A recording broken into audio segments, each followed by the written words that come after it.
Good morning, everyone here at the SAA headquarters, and good morning to everyone at home that's watching. I'm just going to talk you through a few of the materials that we're going to be using, and then we'll get started with the drawing. Now, all the paints are the SAA watercolours. I'll talk through the actual colours as we go along. We've got the two silver brushes, the big Whopper and the size 16 wash brush. That's all we're going to be using today. Now, already I know a few of you have panicked that they're big, but you will eventually find them a lot easier to use. We've got my palette, the Marilyn Allis palette, so we can do the mixing on there and we can mix the washes in the wells. So if you're ready to start, I expect a few of you already have popped the pictures behind the scale finder. Just secure it with a couple of pieces of masking tape and just place it where you're happy where it is. Now I want you to draw a line down the edge of the left-hand side of your paper and at the bottom, just with your ruler and your pencil. Now the idea with a scale finder is that it just places things exactly where they're meant to be, so it just makes it a lot easier. The problem that I normally find with this picture is that the gondola will end up sort of 2 inches big in the middle of your picture, and we really want it to fill up the picture. So by using the scale finder, it really helps you to place where things are.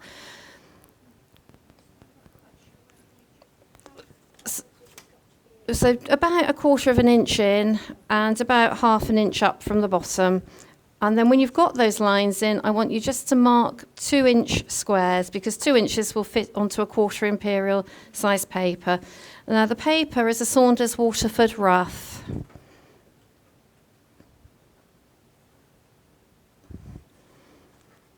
And then when you've placed those 2 lines, we can then take a line up from the last 2-inch mark that we've made.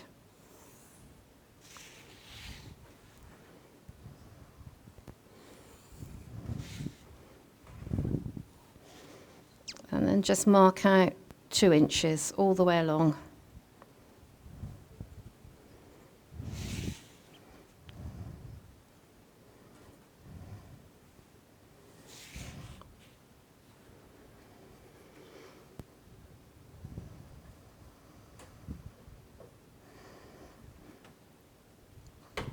So it does mean you've got a little bit of leftover space that you can use if you need to.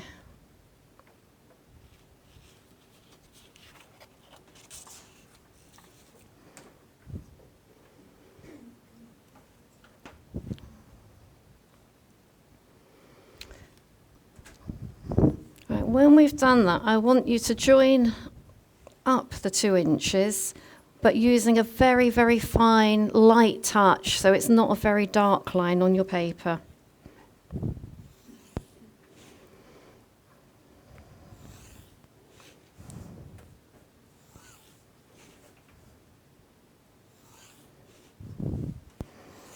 Now, I'm doing them slightly heavier than you would so that you can see it, but you do need to be able to rub them out.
So up that side, join all the lines both ways. So you've got a grid on your paper, but very faint lines coming up.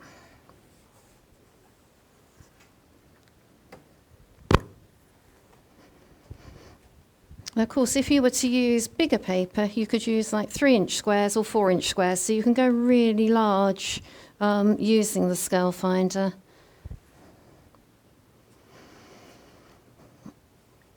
You could even paint great big pictures on your walls at home.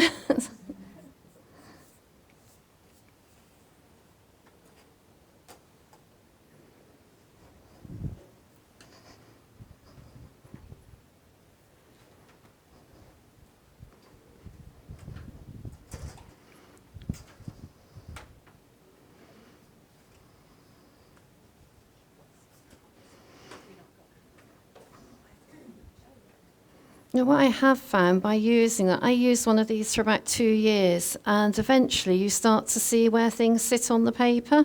So you don't need it, but it helps your brain to see where things are in proportion to other places, how big they are. So I think probably a good starting point with the drawing is to start with the building, and that just sort of makes it easier. So if we start with a point here from the roof, and we just bring a line down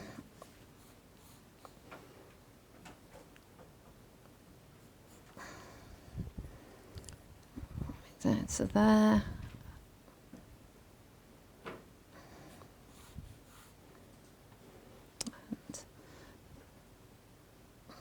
So already it's sort of, that building's probably a lot bigger than your brain was telling you it was on that paper.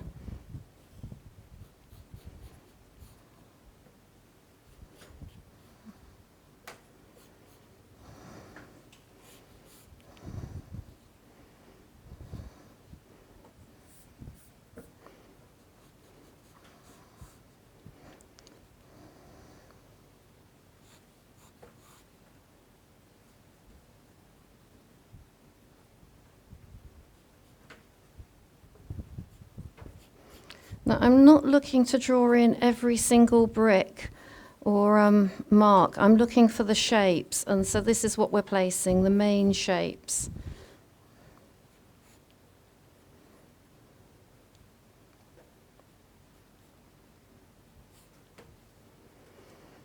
Now, I've already drawn up mine because I really want to come round and help you with yours. So I'll just wander around, and if you need any help where to place things, just shout.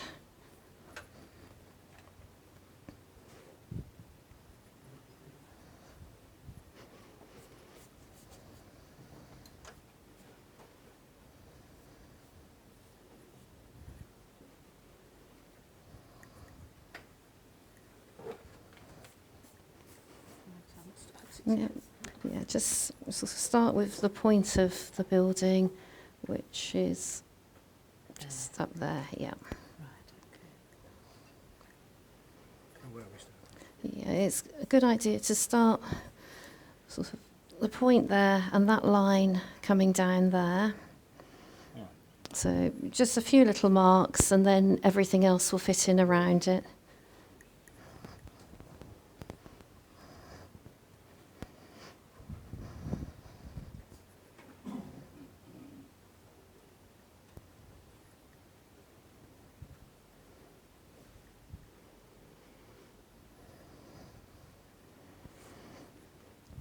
Now, I will remind you again, before we start painting, we take out all those grid lines.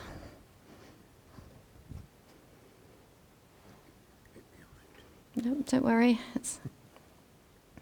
No, that's good. So get that line down here to there, and then that'll make it easier to work out where to go sort of fairly quickly. Down to, it comes right down. No, Yeah, it's... Now I'm going to give you about 40 minutes for the drawing, because the drawing with watercolour I find is the most important bit. And if we've got the drawing in the right place, then we can throw the paint on really quickly.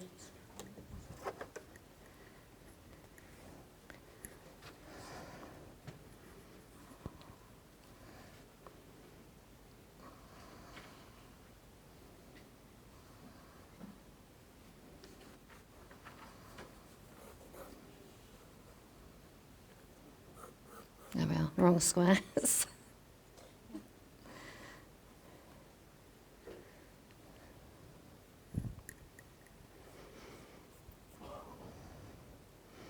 And don't be frightened to draw quite heavy with the pencil. I do use the pencil quite heavy with my drawings. You need to be able to see where those pencil marks are when you go in for the painting. And if it's too faint, you can get a little bit confused.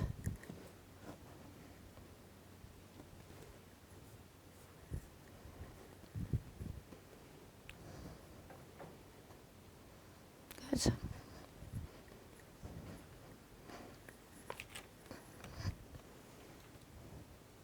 Good.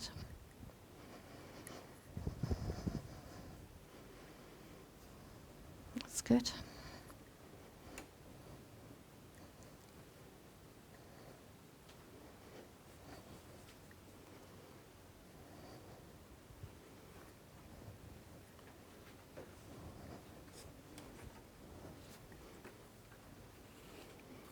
Right, we're just a little bit out with the roof, so if we put that right before we go too far. That line down there is right for that bit, but the roof sort of slopes. And then it comes through to there. So just rub those bits out.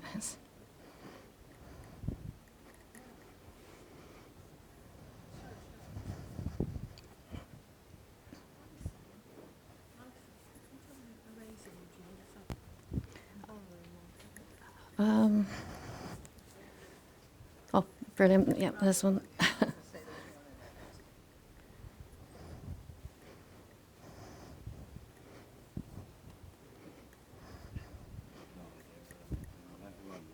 Let's just check it's all in the right place.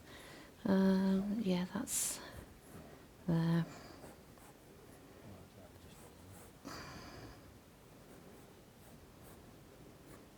That wall comes down.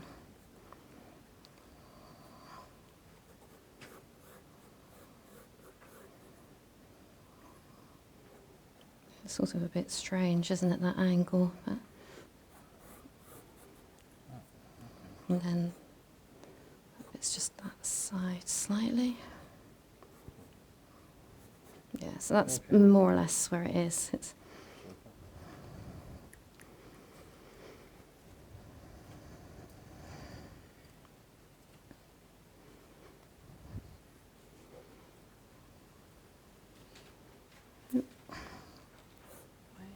yeah, that's. No, don't worry. It's just take your time. And, that's to there. So if we draw that line in from here, see that one? That's on the second square down. If we bring that down through there, then that gives you one to work on for those windows. So they will come down to there. The heights are about there, and then that one, it's 1, 2, 3, it's a little bit down there, so then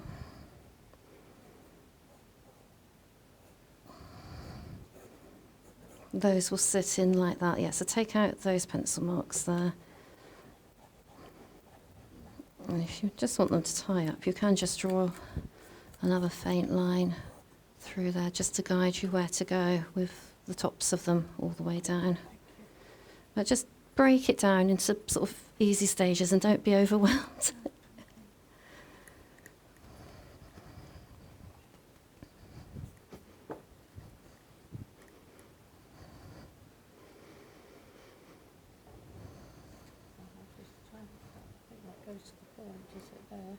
Yeah, that looks good. Oh, we're getting some of these bits coming down. Start to get these shapes in, and then we can just adjust that if we need to.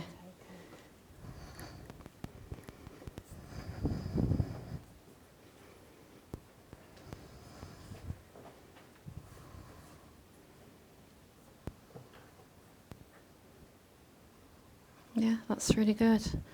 So start getting these arches in.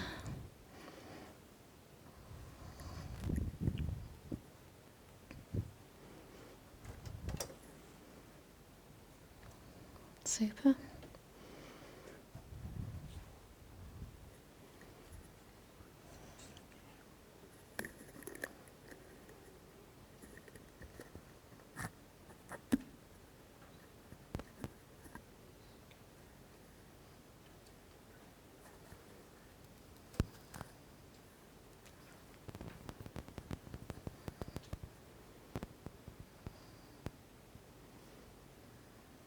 Are you okay? I'm having trouble getting this high enough and keeping those shapes. So, I don't know, it doesn't have to be exactly. No, no, it's just, I love it's this a guide. grid. It gives you confidence, which is really good. I make my own. Can we buy these? Yes, yeah, the SAA have them. Oh, So, yeah. Because I have, it takes more time to draw it than anything else. I'm looking for these shapes, because I figure once I Yeah. get the outline. That's right. Get that shape in. Get those sort of main structures in. You can draw in that one and this one, and then the detail will fit in quite easily. Then you need something to sort of match it against all the time. Yeah. Okay, thank you. The hardest bit is getting started, isn't it? Yeah, that's the most. How much do we need to put in? You don't need lots and lots of detail. Really, just the shapes. So these Right, so shapes. the Yeah. angles. Yeah, the angles, the shapes, anything definitely light, anything definitely dark. Right. Down here, there's lots going on. Mm. Just look at these triangles at the top and the roofs, and don't worry about anything underneath. Okay.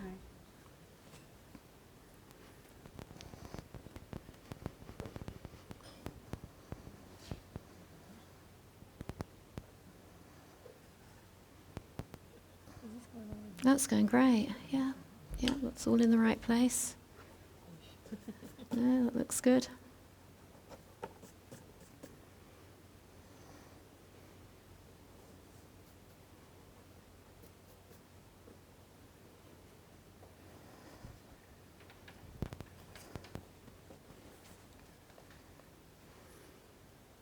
I'll come round. It's difficult looking at it upside down.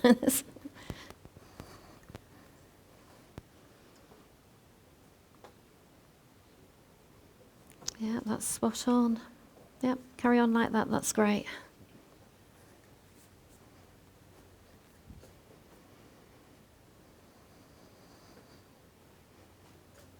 Wow, you're doing great, Guns.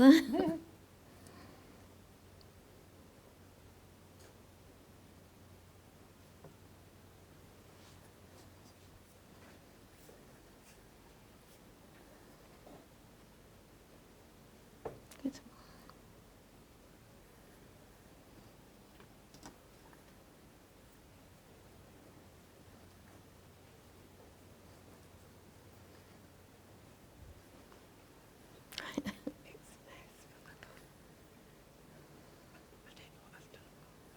All right, don't worry. We can sort it. Right,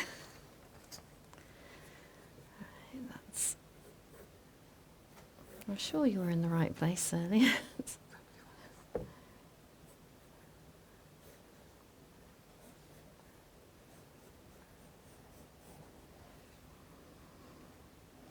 Do you mind if I take that out and we just.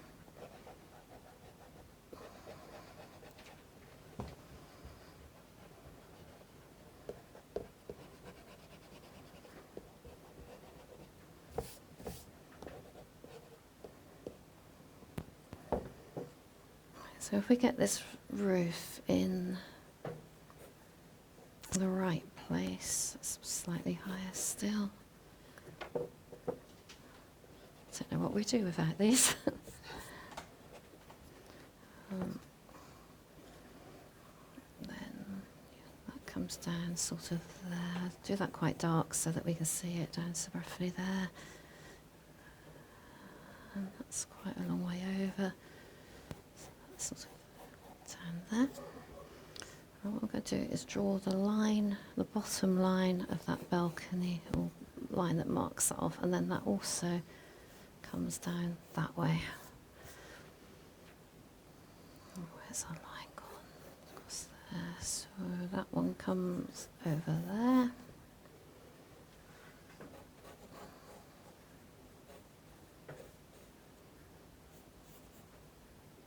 It's quite dark up here, you can't really see what's going on there.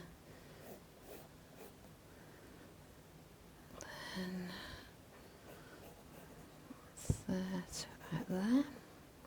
We've got 3 of them.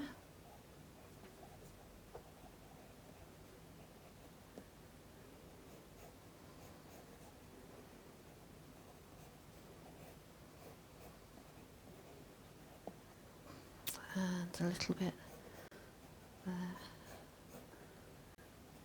It goes off the paper slightly. Right, so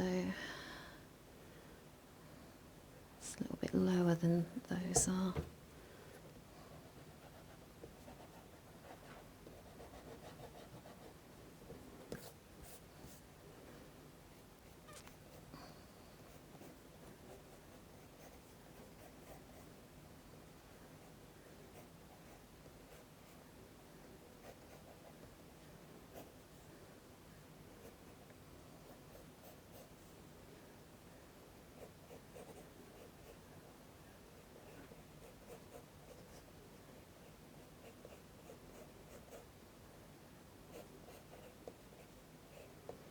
So they can be tidied up, but they're sort of more where they should be. And if you want to do the same that side, and yeah.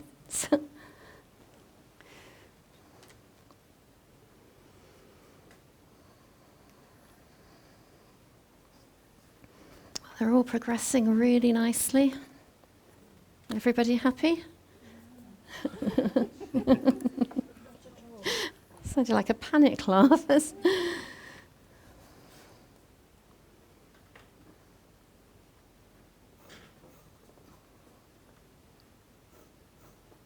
take that one out and that one out. It's just over that way a little bit. There we are.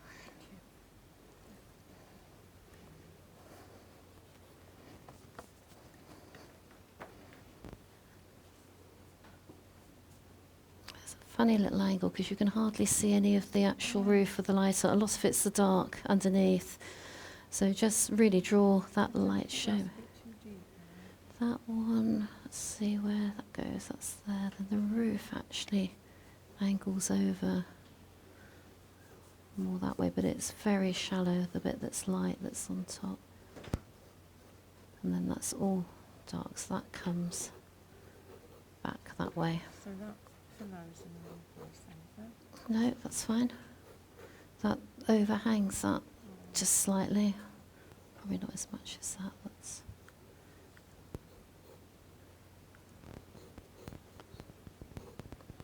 just go around that way. It's like drawing back to front. Mm.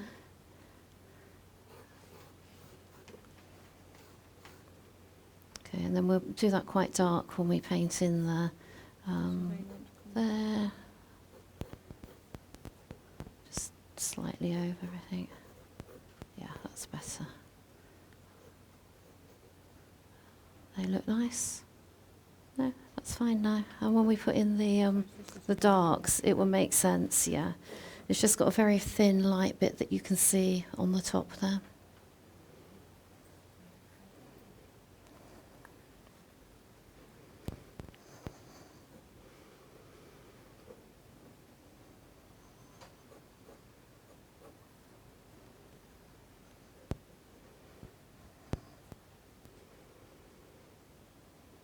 Oh, that's looking really good. You happy? Oh, yeah, they're good. Very unusual arches. They all look different anyway. Yeah. That's all in proportion. Super.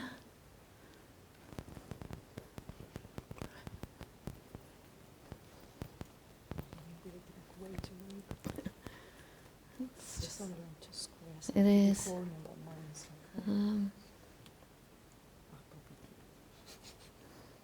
It's much too. 1, 2, 3, 4. 1, 2, 3, 4. If you look, it's only two squares. Yeah, Mine's over you've. I here. think, yeah, we need to take it down a bit, but we can do that. It's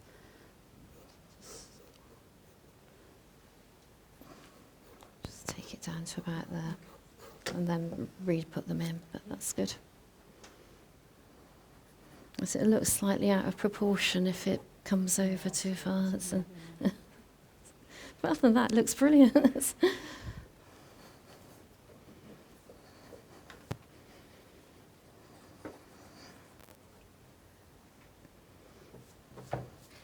That looks great. We can just tweak anything like that when we finish. So as long as at the moment we're placing it all, any details we can sort of tweak in when we take the lines out.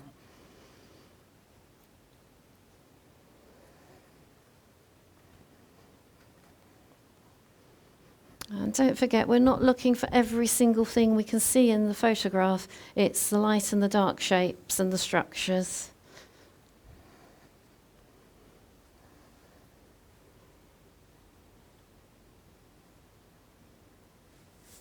Okay. That's looking good.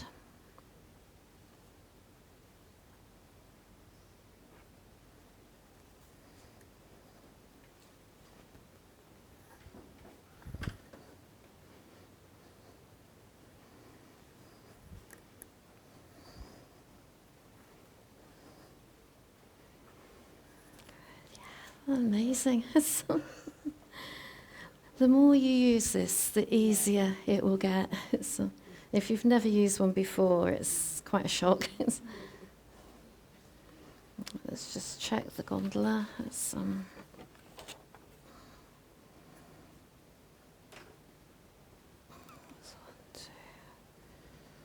Yeah, he should be here.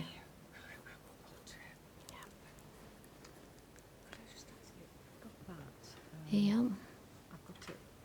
Oh no, I have got it in the middle. I thought I'd got it on. Yeah, no, that's good. So it's just, It looks fine. yeah, right, those should be in a line, shouldn't they? Yeah, just drop them down a little bit. We'll take that one. You could too. Yeah. Doesn't have to be No, exact, does it? no.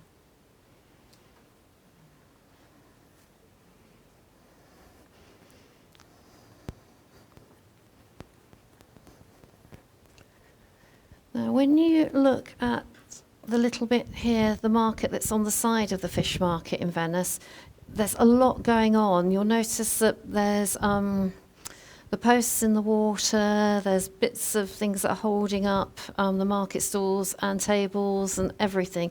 So don't worry about all that. Don't draw that. Just draw in the little triangles that you can see that are in the awning or the canopy above the market. And we've got some dark little triangles, and then we've got the light bits where the light's hitting the roof. Make sure that's in the right place, but don't worry about drawing anything underneath that. We don't need to put that in.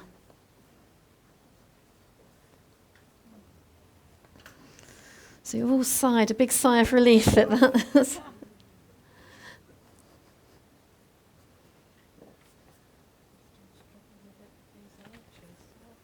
Okay, or is that one too big? I think it is. I'll just move that over. Yeah. Which then, if I do a line, Yeah. hold on, Yeah. that line comes down there from there, which then means that the roof line is more There. there. Okay, Yeah. Yeah, I'll correct that. Okay, Yep. thank you. Vote to go in. Do you want the vote to go in? Yes, please. Yep. Start putting him in. He's nice and big. He starts sort of here, and he goes right the way across to the end.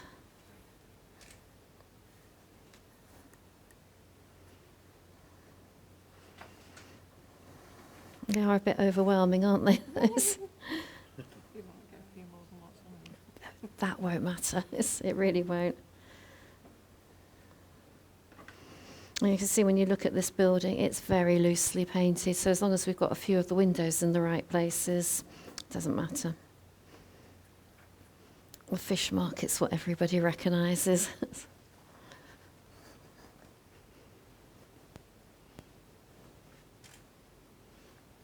Okay.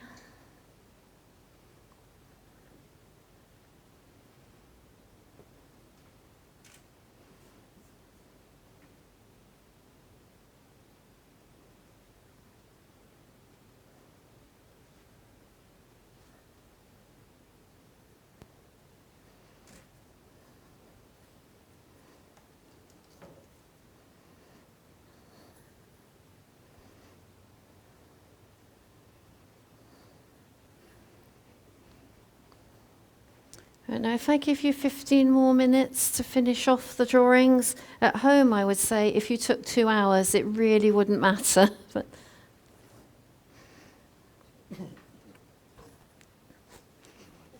you're doing great. You're doing great. I'm thinking. Yeah, no, that's looking really good. Yeah. there. It's good. Get your harbour line. Although we're going to put things in front of it, you just need the line to be sort of there so you can.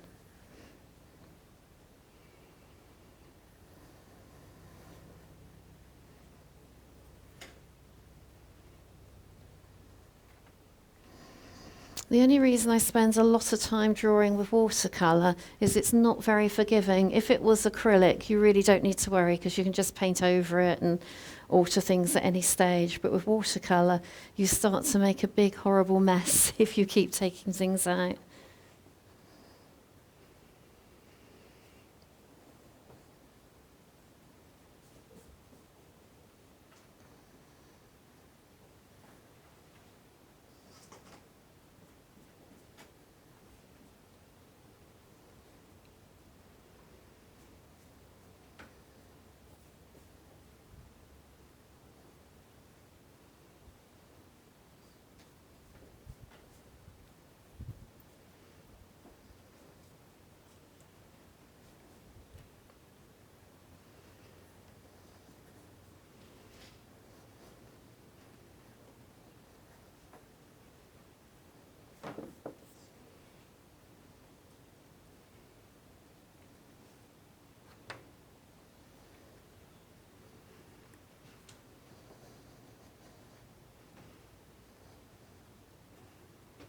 You've got to the point where you now might want to just take out those grid lines and then just sort of titivate it. It's Do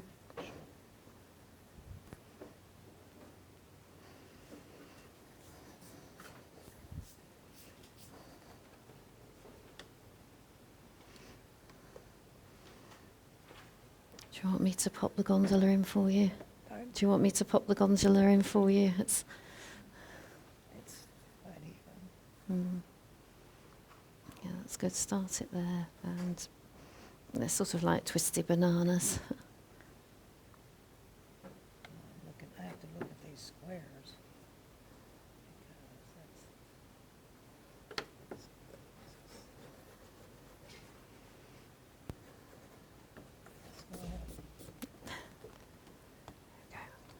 Because I know you can do it if you had longer. It's just yeah, I take about 2 hours. yeah. To do There's nothing wrong with that at all. It's because once you draw it, it doesn't take any time to paint it. no. The painting is the quick bit.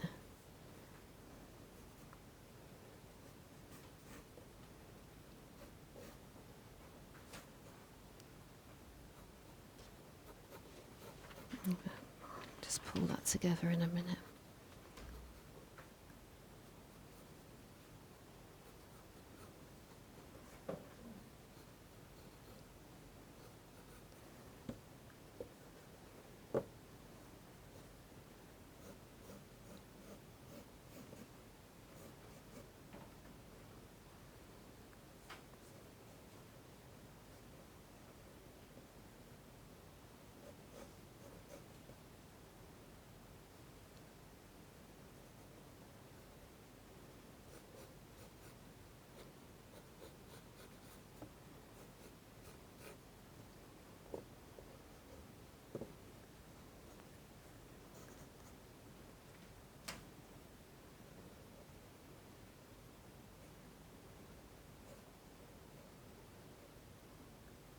You've got little bits you can sort of now fill in, but that's sort of roughly Okay. where it should be. It's, Thank you. I'm just erasing it. yeah. Now, when you're happy that you've placed everything where it should be, you can then rub out those grid marks that you've put onto your paper. And then you just sort of fiddle until you're happy with everything as a whole.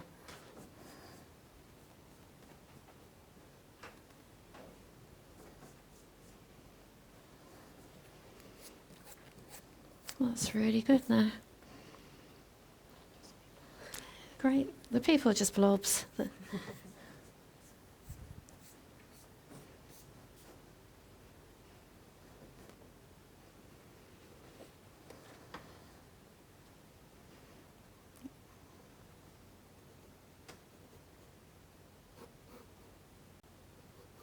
Oh yeah, I've missed a square out. Yeah. It's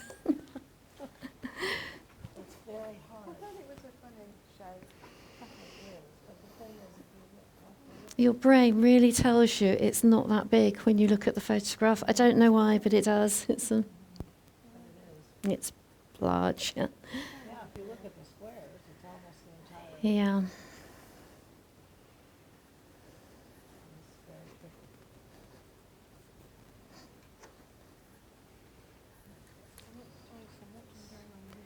Don't worry about That's all right. those in the background, no, because just the top markings, the bottom markings, we just put blobs of paint in there, so don't fuss too much. It's more the structure of the fish market. The gondola is quite a focal point at the front, and the other things, just place them roughly. So,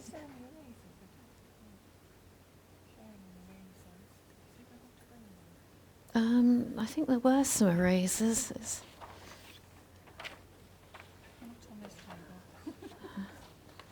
You're all right sharing that for a moment then?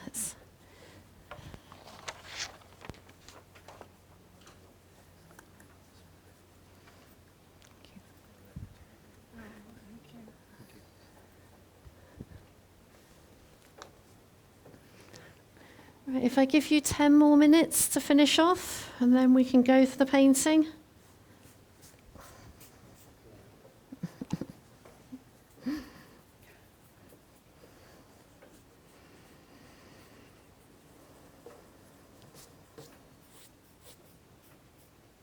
That's good.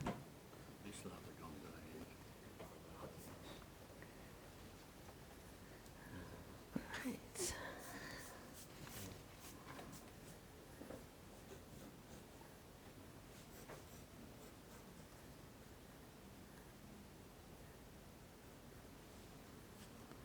That's good. He looks a bit tall. Yes. I'll drop him down.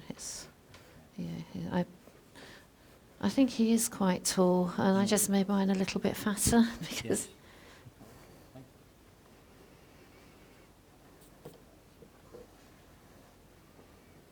And just put the rough shapes in of here and that building. It doesn't have to be a lot of detail, and just the outline really of these boats, because they're blocks of colour basically when we paint.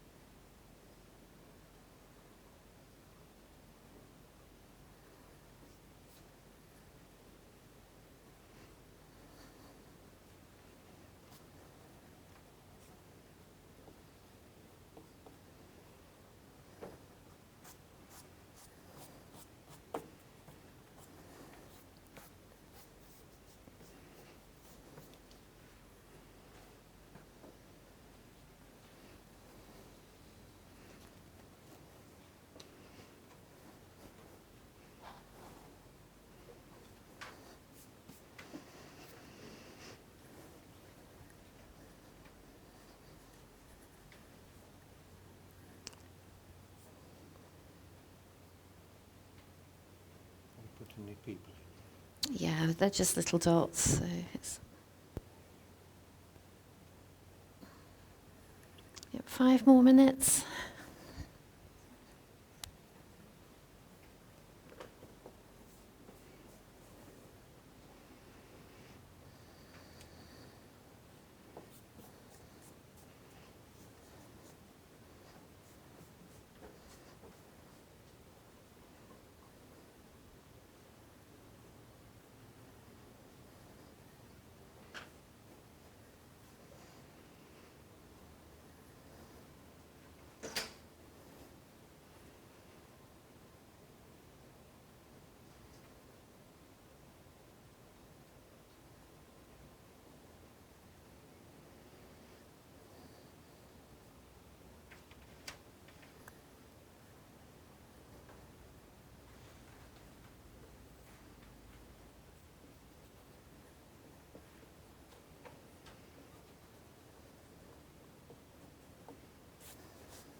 That's looking really good. Just draw a line there, because that will just remind you of where the market should be, and we can draw some of these.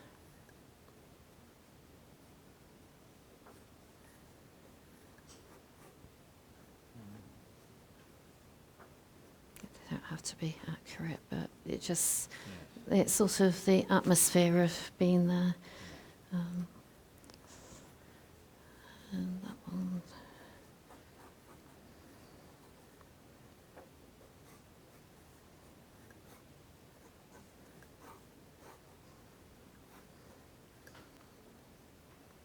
We're going to paint that very loosely, but it just positions everything more or less where.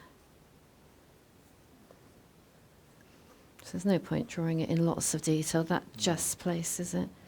And then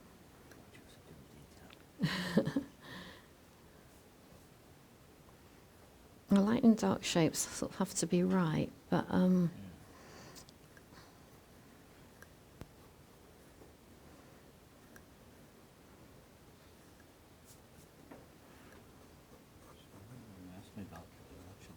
that's fine. And then when you paint, you can just put some little lines in. Yeah, no, that's.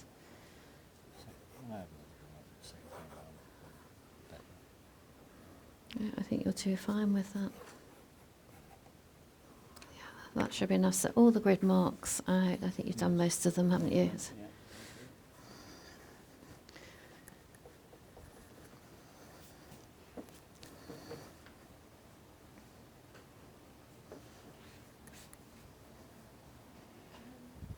tell me a bit about here, what we need to exactly, because it's quite vague there, what we would need to put Well, in yeah, here. just drawing those shapes of the triangles at the top for the covers. Yep, and that's really what the eye will tell you exactly what it is if they're in the right place. Right, And we can okay. be really vague with what's underneath.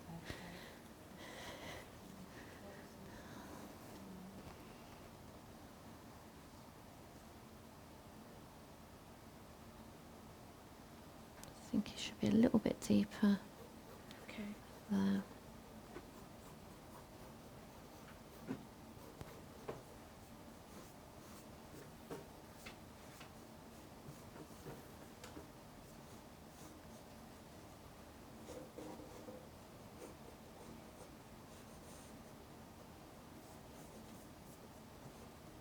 Thank you. And put in those little people there too. There. Oh gosh. Ugh. So it's just a chair.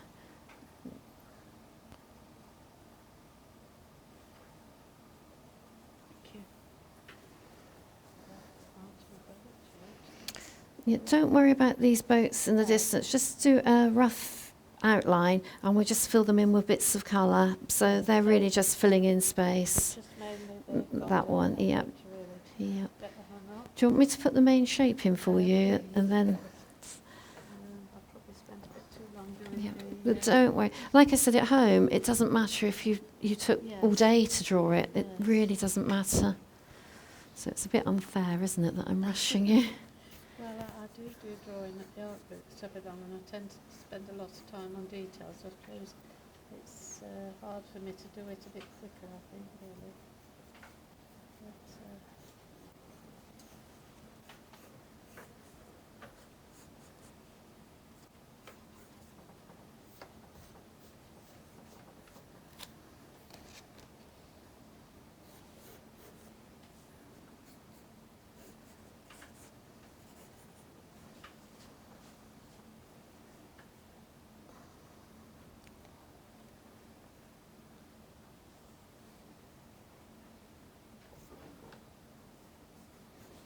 But, I'm just placing him. I won't do the detail, but.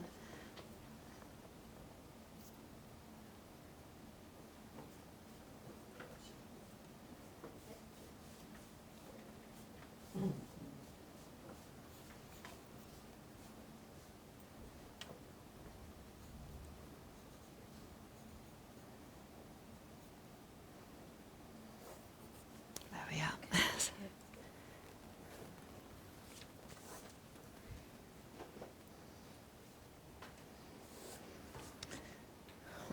Right, if you haven't taken out your grid marks on the paper, do that now. Because once you get the paints on, they show through sometimes.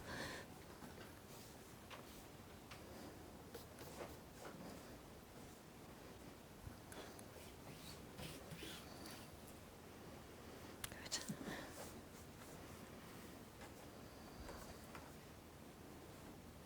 You should have space there. Doesn't matter, from different views.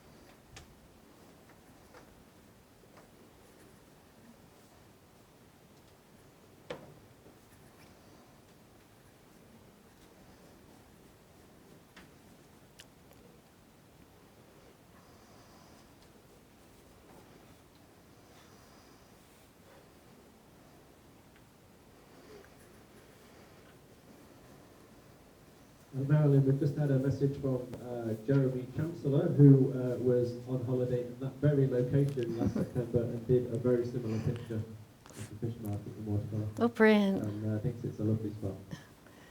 It's quite a difficult spot to actually photograph. We ended up having to go on the Vaporato just to get that photograph, because if you walk along the side of where the fish market is, it's just covered in food stalls and you just can't get the shots that you want. So I did ride around in the Vaporato for hours trying to get, and I've got the one shot, that's all. And you want sunshine for the watercolour to work as well. So. The very first time I went to Venice, it rained in August and I was devastated. But I actually had some really nice paintings out of it because there were lots of umbrellas and lots of reflections.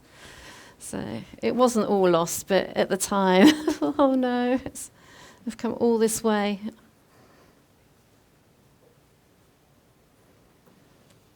Right, what I'm going to do now is, if I paint a stage and you just watch, and then I'll come round and help if you've got any problems or you didn't hear a colour or whatever.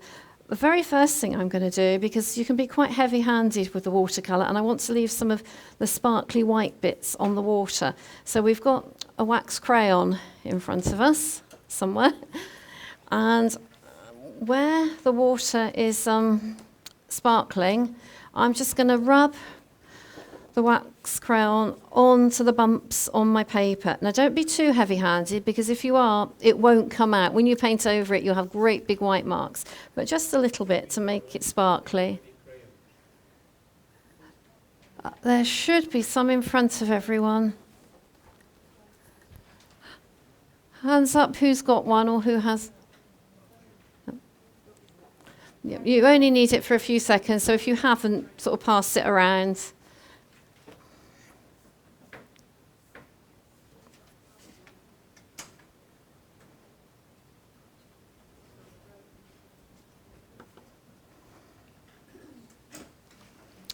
Okay, so as you're doing that, you can't see what you're doing, which makes it a little bit harder.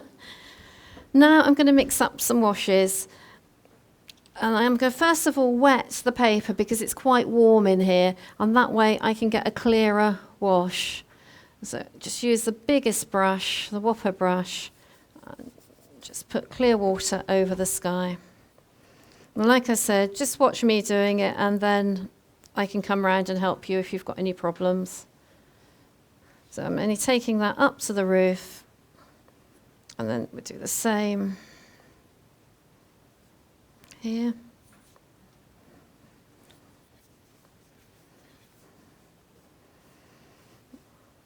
Right, that just helps me to get the watercolour on and it looks clean. Otherwise, if it starts to dry, you can end up with really nasty things happening and it looks really messy.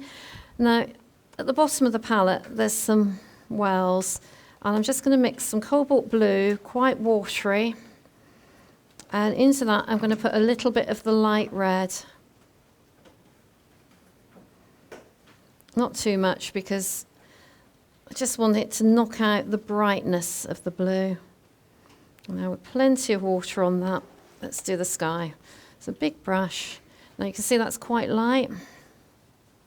And that will dry even lighter because of the water that we've already added to the paper.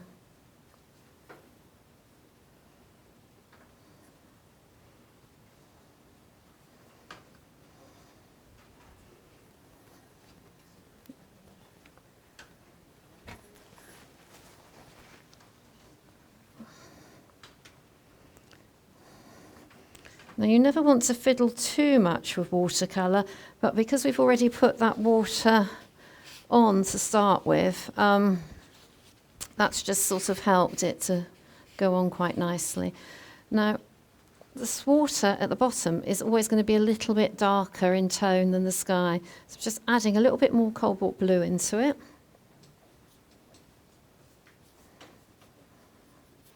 You can see it resisting that wax that we've put on there.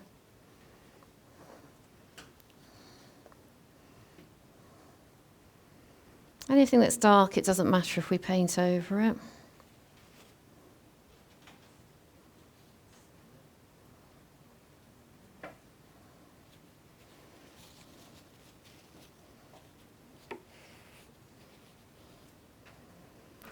Right. And as we come down, a good idea is just to make some thicker cobalt blue and just run that into the bottom, and that just sort of gives you a little bit of recession.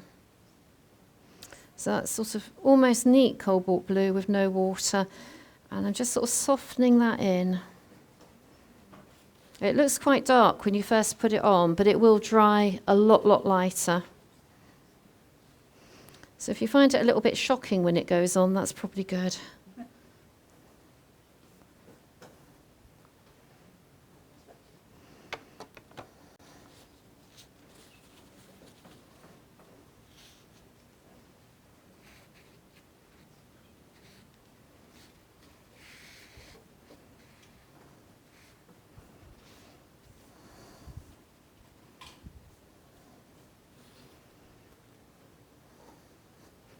So that's cobalt blue, which the cobalt blue, ideally, I've got every single one in the same space in your palettes as I've got in mine, but I do get quite scatty at times, so just double check. You might have the odd one in the wrong place.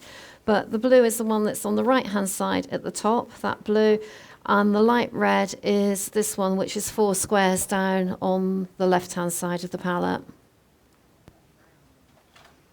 Right, let me check, because I did have a mad 5 minutes. Yeah, so that one is the touch of red that goes into that blue. Okay, so Yeah. what blues are these? Right, at the top, we've got cobalt blue. Cobalt, Then we've got French ultramarine, and Okay. then we've got Prussian blue. Prussian, and then And that's raw sienna. raw sienna. Oh, that's raw sienna. That's raw sienna. Sepia, Sepia. burnt umber, light red, cadmium red, and alizarin crimson. Okay, got it. I'll write those down. Sorry, I just missed out when you were doing the water. So you just did the sky. Put clear water on, because that gives you time to get the paints on. It buys time, really. And then the cobalt blue. Over the gondola when you did the No, sky. it doesn't Just matter up if you it do, and because he's quite dark. So don't worry too much if it goes over a little bit, but take it up to the edge as much as you can. The big brushes have got really good points on them, so you've got quite a lot of control on it. Slightly lighter in the sky, Yeah. and then add more cobalt blue when you come down to the water, and then when you put that on, a thick cobalt blue along the bottom, and just blend it in. Okay.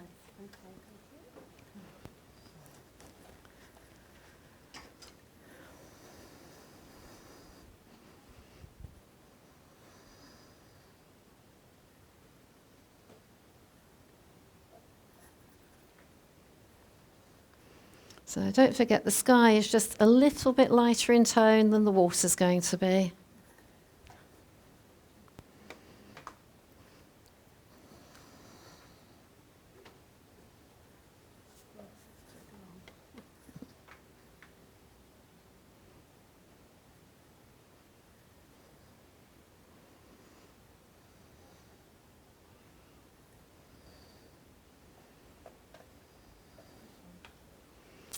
The light red is that one, and that's the cobalt blue.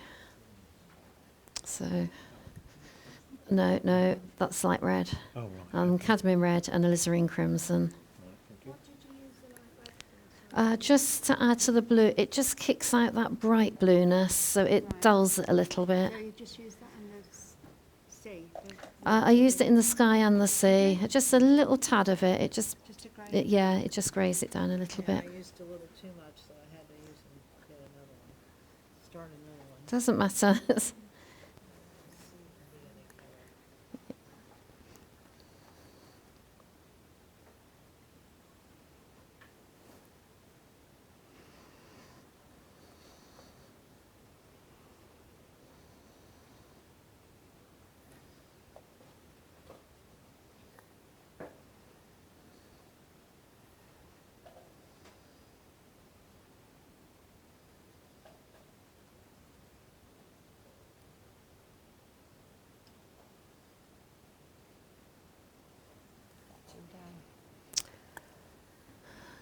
I'd lighten it just slightly. It probably will dry a lot lighter, but because the other is quite fussy, it's better to keep it paler than darker. If it doesn't, we've got white gouache at the end, so don't worry. It's better to underdo it than overdo it, otherwise it can look very stormy if you put too much on.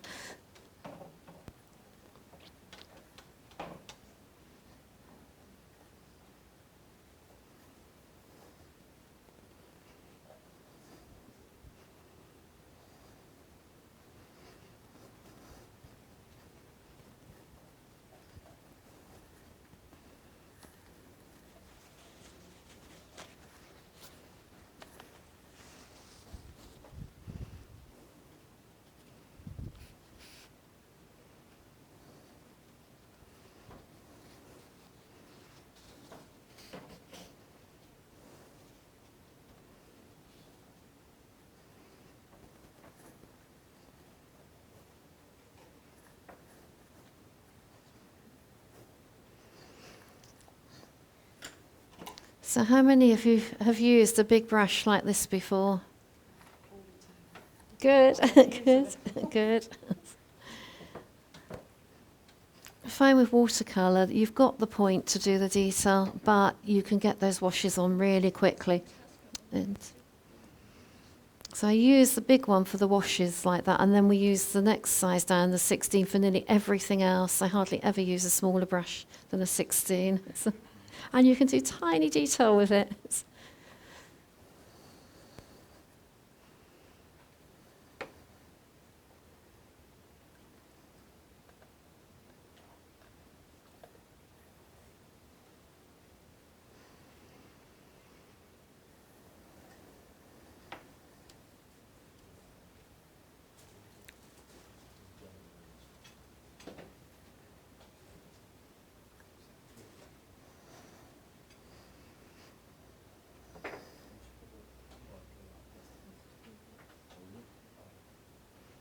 Don't fiddle too much. If it's starting to dry, leave it alone. It doesn't matter. Just add to it. You get a bit of sparkling paper coming through.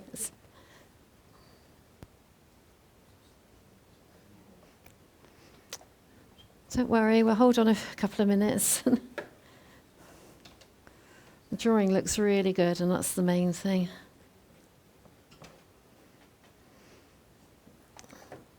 Right, so clear water, use your big brush. Oh.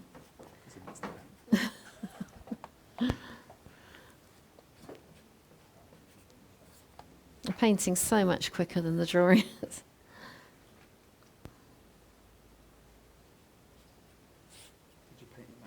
Yes, yeah. That's the bit that you often forget to do until you've finished. And then you think, well, what colours did I use to start with?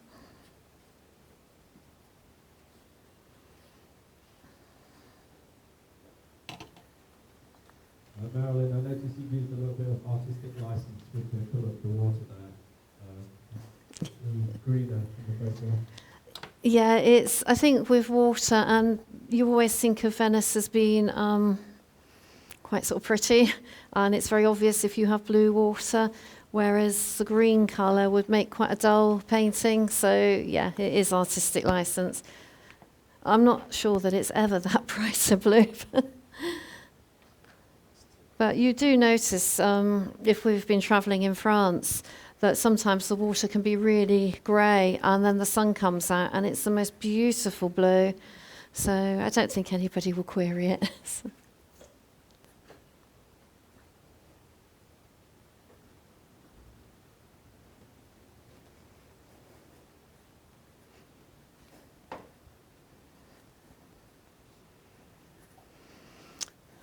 Right, we're also going to use artistic licence with the building because the sun's sort of coming from the top, and it means that the building's dark on both sides. Now, to balance up the painting, this isn't something that I normally do, but I'm actually going to lighten the section of the building in the middle so that it makes it two-dimensional. Otherwise, it's going to look really flat if we paint it all in the same tone. I don't like messing around with tones and doing things that aren't there, but this is the only photograph that I've got of this scene, and it was so difficult to get that sometimes you just have to tamper a little bit. So now I'm going to carry on using the size 16 brush. So again, just watch, and then you can do this afterwards. I'm going to mix up a cobalt blue and a little bit of raw sienna and a little bit watery for the front of the building. And just paint in those pillars.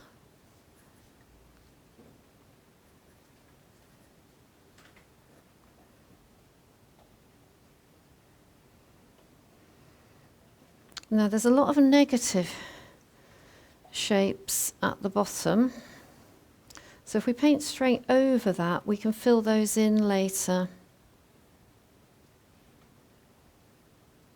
And I'm working quite quickly because I want some of these colours to run a little bit in a minute.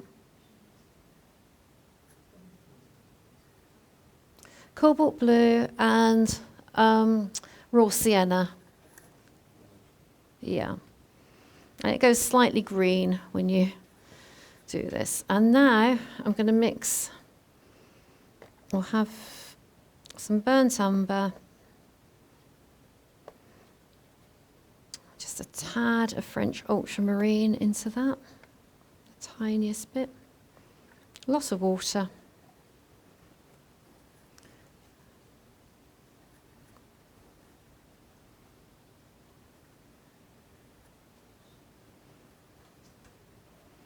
If I just touch those edges, that will run, and it can be quite disturbing when that happens, but that's what I want to happen. I want the colours to blend a little bit. So the first mix is cobalt blue and raw sienna for the stonework, and then the brickwork is burnt umber with a tiny bit of French ultramarine.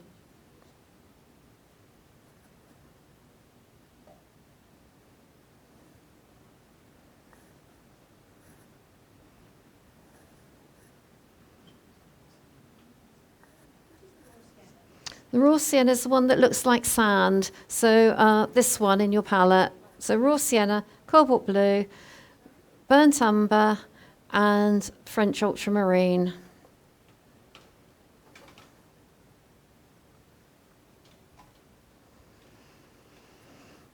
Now at this stage, I'll just let that dry a little bit, because a lot of the time I want things to run, but you don't want the whole of the picture running.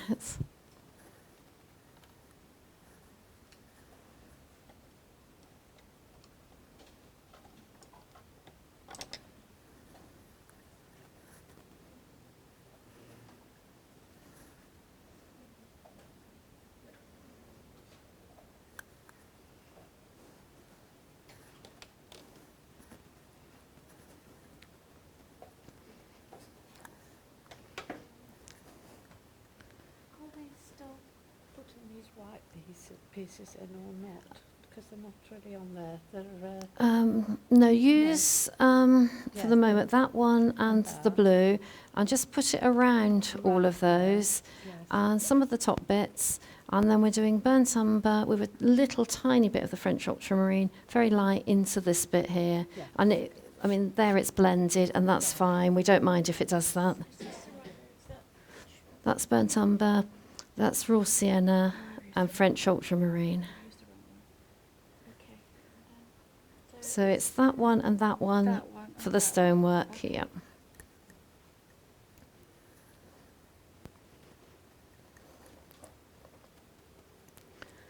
And if anything touches and it blends, that's all for the better.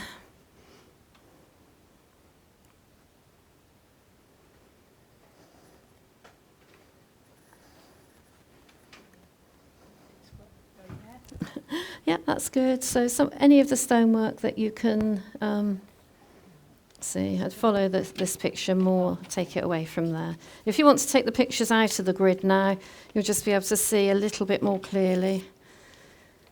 And so all these bits are the cobalt blue and the raw sienna, and then burnt umber with a little bit of ultramarine for the brown. Just lighten it a little bit and then add a bit more blue to those, and that'll be fine. It doesn't have to be exact.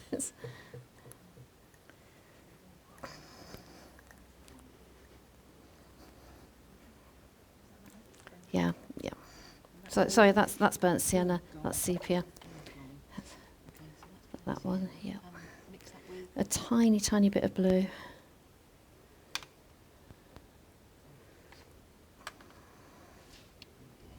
So you will find that when I paint pictures, I often use different colours anyway if you repeat it for a demonstration. So that means that you don't have to be frightened about using the wrong colour. It's whatever your instinct thinks at the time is good. That's all the stony work. So all these like arches right across the balcony, because we're painting the negative shapes in a minute, and some of these coming up. No, that's the one. That one, yeah. And then this colour with that blue for the stone arches.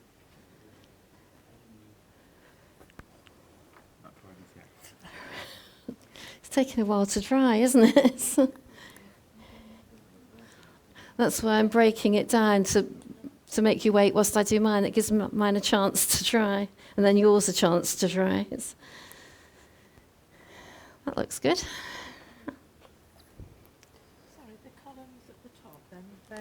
The same colour, yeah. The columns are this colour still, yeah.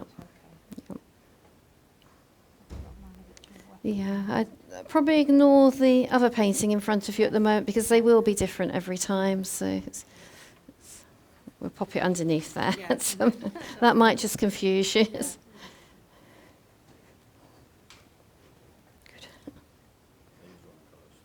It doesn't matter. No, it's different colours. It's not the wrong colours, just different.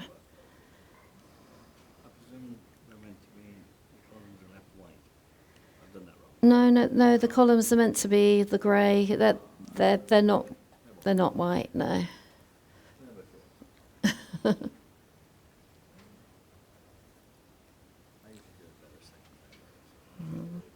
you know, when I first started painting, I'd usually paint something about 3 times.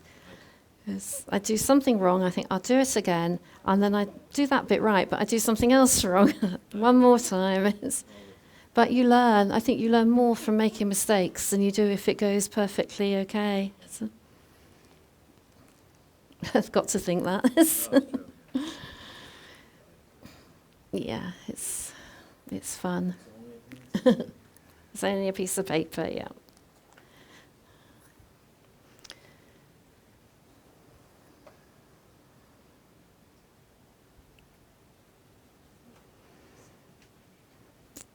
I think what we'll do is we'll concentrate on one side rather than having us skitting about all over the place. When I'm painting at home on my own, I'll be going here, there and everywhere using the same colour, but that might be a bit confusing. So if we stick to one side and just work our way through, I think that will be easier for us.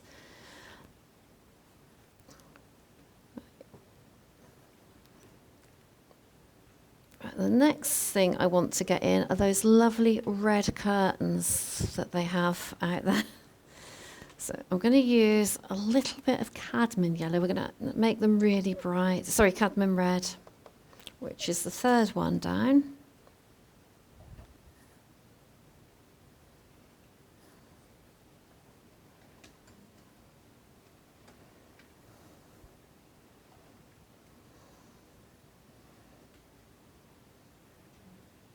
They've just got to be that bright, haven't they?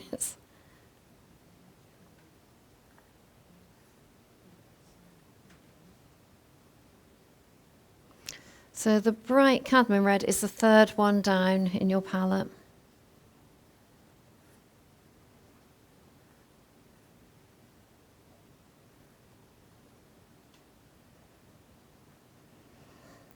And whilst that's still wet, I'm going to dip the brush into the alizarin crimson, which is the colder red, and just put a tad of that along the bottom.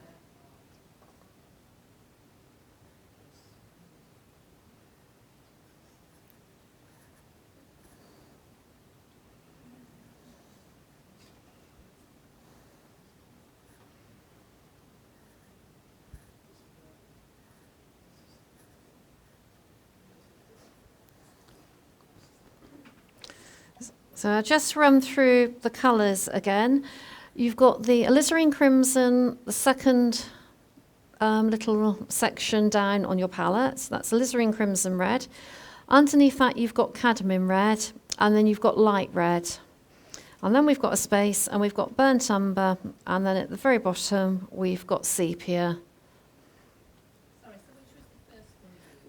The first red that I've used here is the cadmium red, which is the third one down, the bright red. They're in the wrong order. Are they? Let's have a look. That's probably me. It's Number 2 in here. yeah. That's the red that you use, Yeah. and then we add a little bit of this red. Oh, for the curtains. Yes, yeah.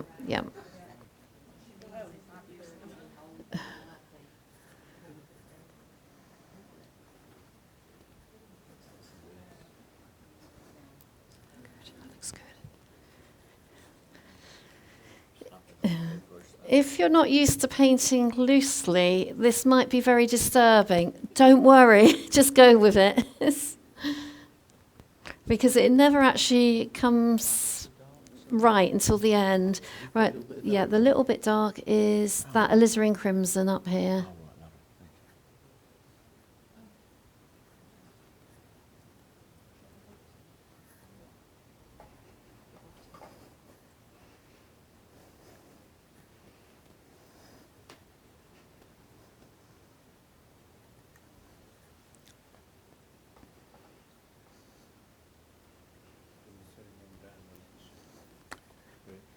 Well, I'm happy with that. And yeah, it was that It's the red. second Yeah, the third third palette down. palette. Yeah, but don't worry because it doesn't matter. When that's dry, you could maybe just put a dash of that here and there, which would just lift it a little bit. Yeah. But yeah, not the end of the world. It's I missed out on the brickwork. oh right, yeah. Get that in next. So burnt umber, Burnt umber. which is that one, Yeah. with a touch of that blue. Right, okay. And where is that for? This part? That part, yes, yeah. So yeah. Color I got. You're fine. Like I said, if I'm in a different mood, I might use a different colour. So it's-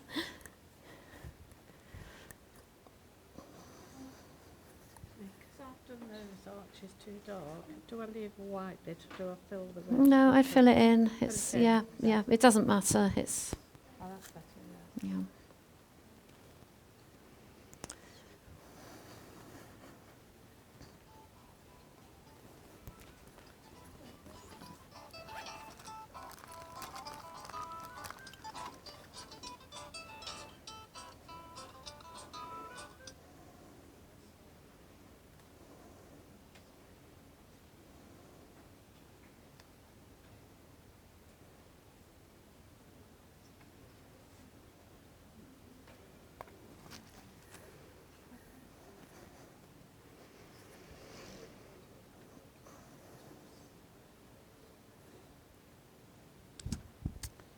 everything should be nicely dry now so that we can get some of those really dark shapes in.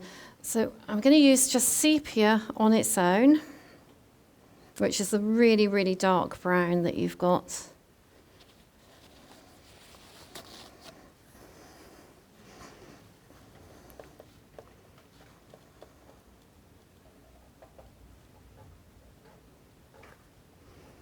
I'm going to use it quite thick. Just add a tiny bit of Prussian blue into it to make it even darker.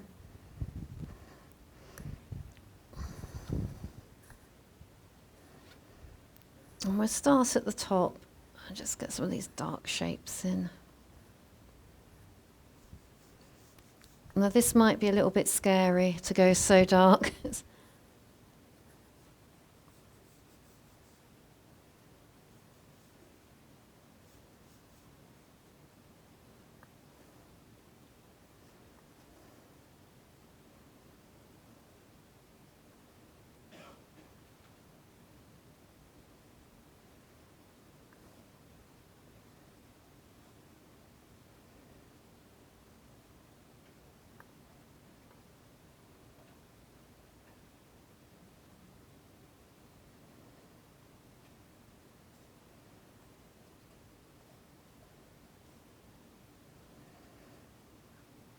Now, if something hasn't quite dried, don't worry too much.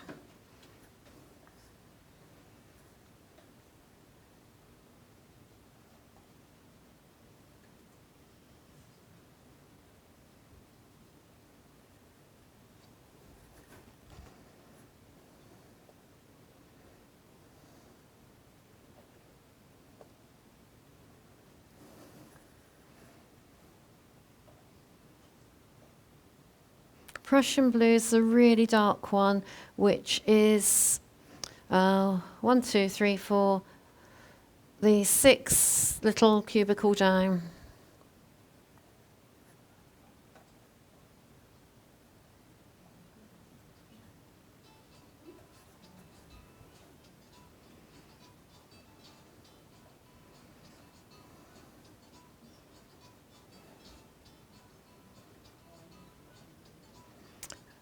All I'm doing now is just some of the negative shapes in the banisters.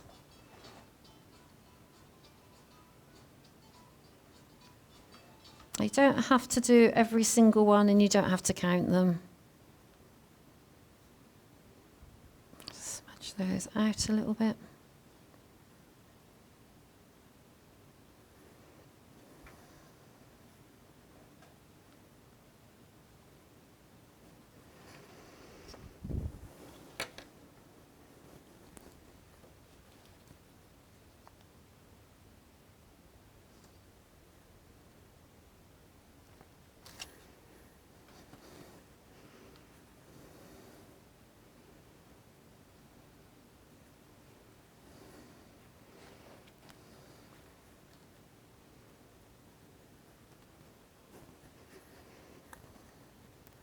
That's good, nice and dark. Try and get that as dark as you can. So a little bit of that. Add a little bit of this one to it. And that will just darken it up a little bit more. We want that contrast, the light and the dark. Good.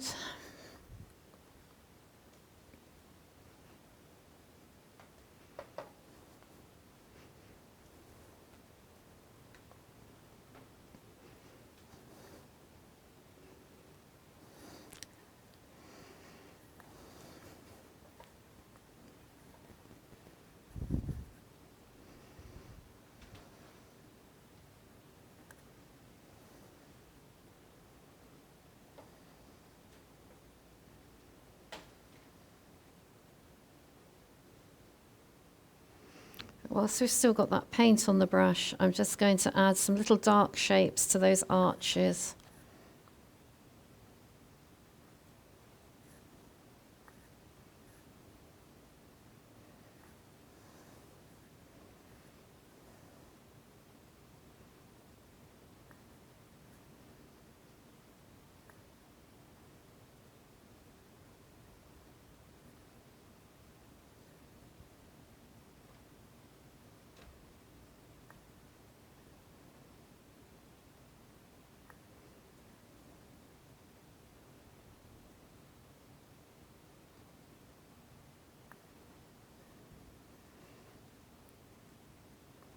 There's a little bit of light in that doorway, so let's just dip the brush into the raw sienna.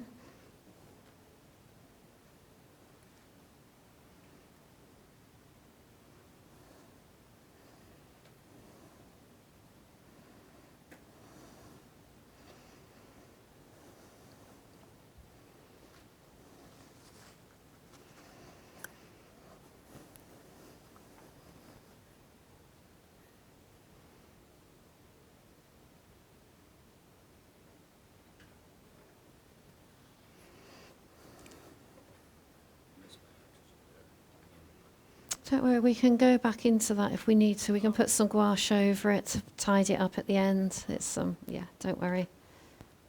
It's better not to fuss too much to start with because you can sort of make it worse. And sometimes you paint it and you think, oh, that looks fine. But it's very, very disturbing when you're painting loosely at this stage. You really want to make it definite, and we just want the impression.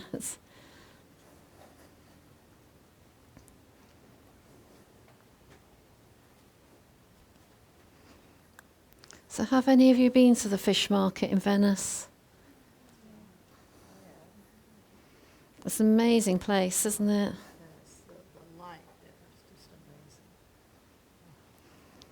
amazing. Yeah, I think whatever time of the year you go, the light is just stunning. It's just like walking into, when you open those doors, we went to the train, you open those doors and you step out, it's like walking into a movie in it. I couldn't believe it. It's, nothing else on this earth is quite like Venice. No, there isn't. It is fabulous.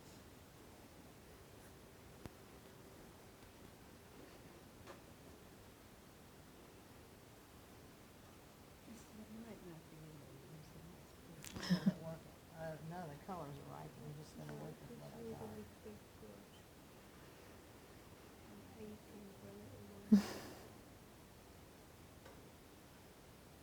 Yes. That would have caught upon No, you're doing great. Yeah, and your control's really good with that. That looks how it should look. So the only thing you need to do now is just put some darker lines. And so if you squint, can you see those little dark shapes? In the balcony. In the yeah, so Yeah. really dark in the balcony. This is why I'm comfortable because I cannot paint like this. I always finish it with a size 2. No, hide the size 2 and just stick to that for about 10 paintings and it will get easier. I think we naturally want to put in everything we see. It's not wrong, it's how we think. And yeah, the longer you don't break it, the harder it gets. So just be firm with yourself and say, right, the next 10 paintings I do, I'm just staying with that brush. And just don't be tempted.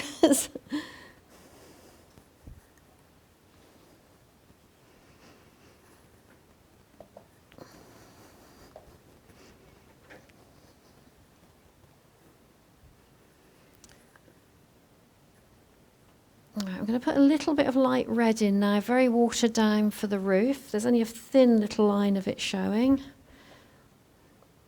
Well, we probably should have put that in earlier, but we didn't, but it doesn't matter. So just carefully.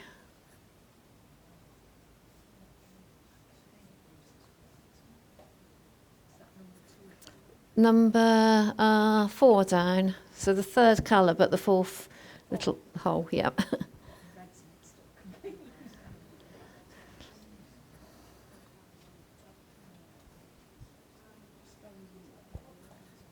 Very, very watery. The light's just hitting it. The 4th one down, the light red, which it looks like a terracotta colour rather than a red.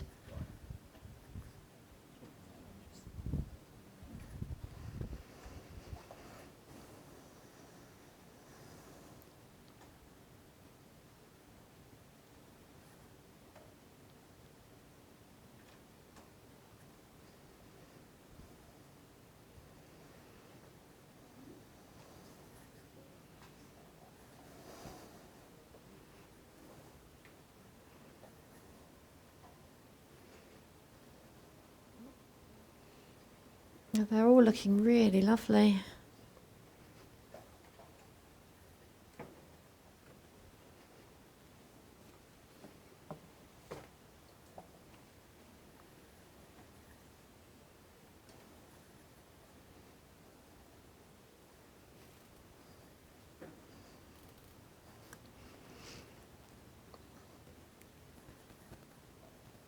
just pop in a little bit of cobalt blue for that window that's at the top for the panes of glass.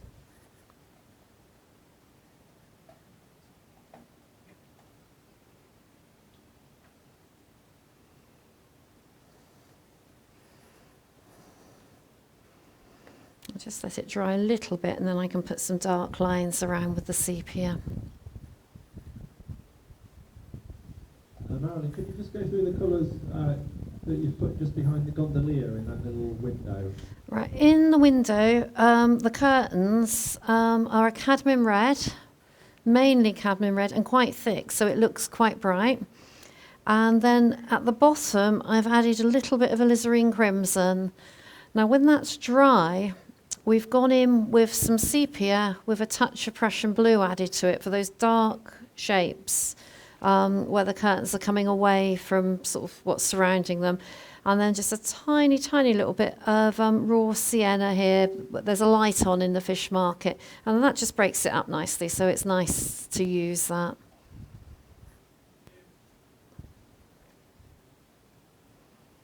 I think my windows are dry, so a little bit of not quite so dark sepia. And let's just pop in the surroundings there. Let's water that down a little bit more.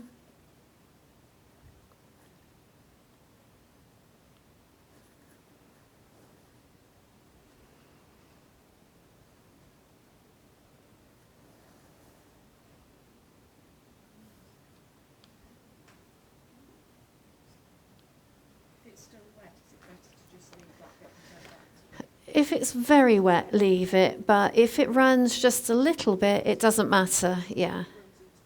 Yeah, it's probably too much.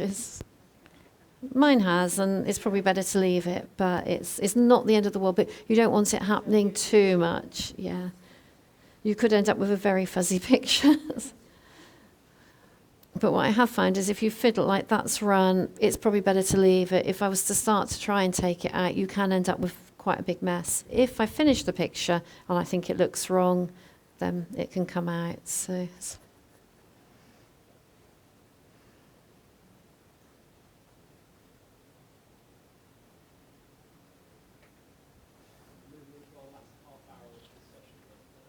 okay.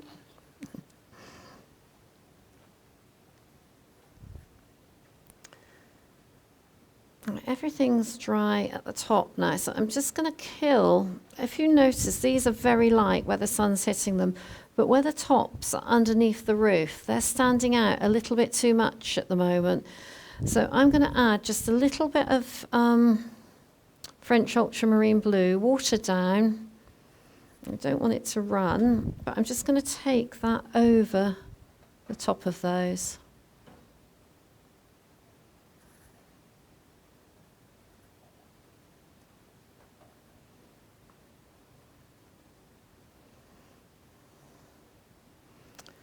And then just mix up some French ultramarine and some burnt umber.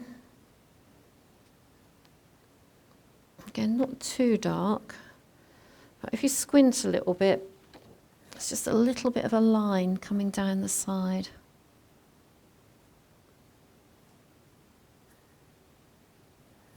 But not on all of them.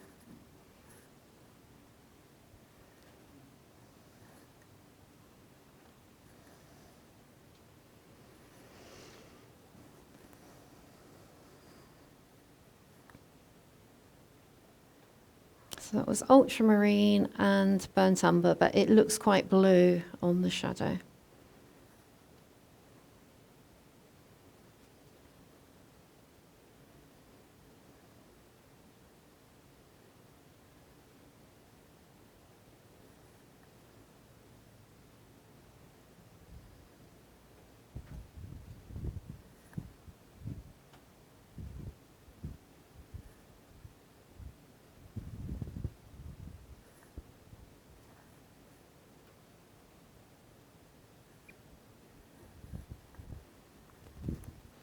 How are we doing? Good. Just a little thin line on a few of them where the shadow's just catching it down there. Not all of them, but if you squint, You see some of them have got Oh, just yeah. a dark line. So a lot of squinting now.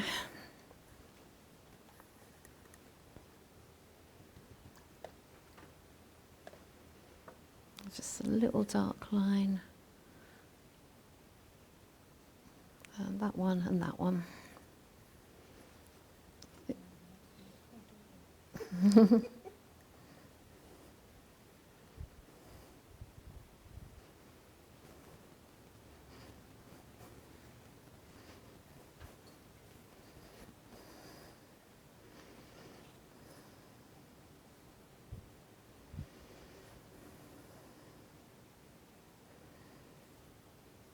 Right, so we're going to have just a little bit of tweaking there before we leave that side. There's a couple of little lines I can see underneath the balcony, so we can just put a little line, just the tip of your brush along to there. The dark bit, yeah. Not all the way along, but just.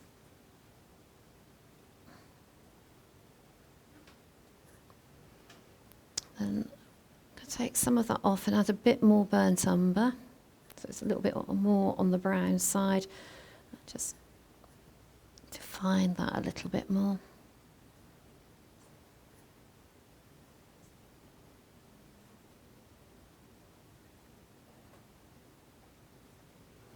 So I'm just sort of squinting and looking for any definite. I don't want to be too fiddly and do too much.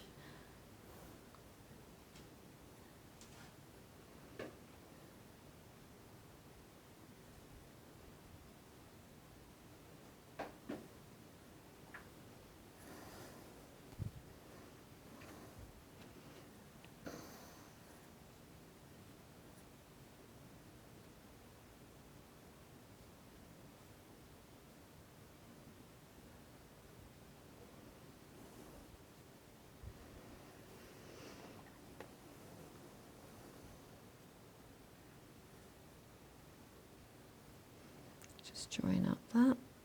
The curtain seems to join up.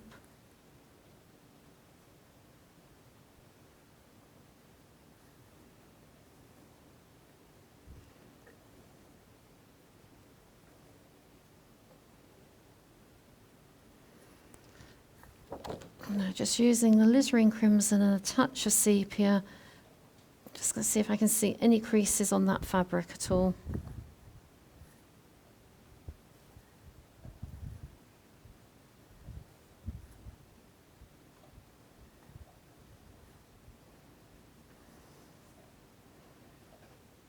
Again, you don't want to overdo it.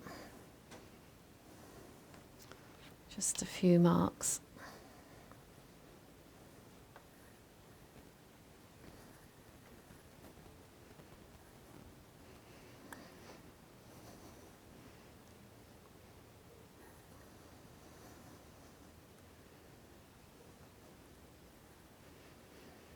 Sometimes if you feel a bit too close to it, just step back to take a look. It's sort of like not seeing the wood because of the trees.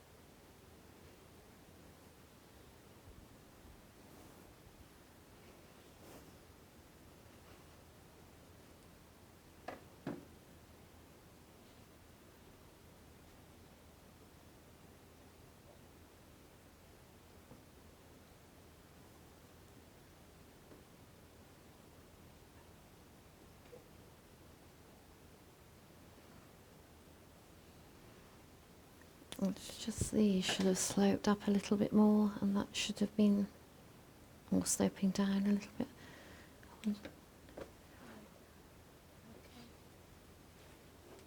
I think you could probably go over.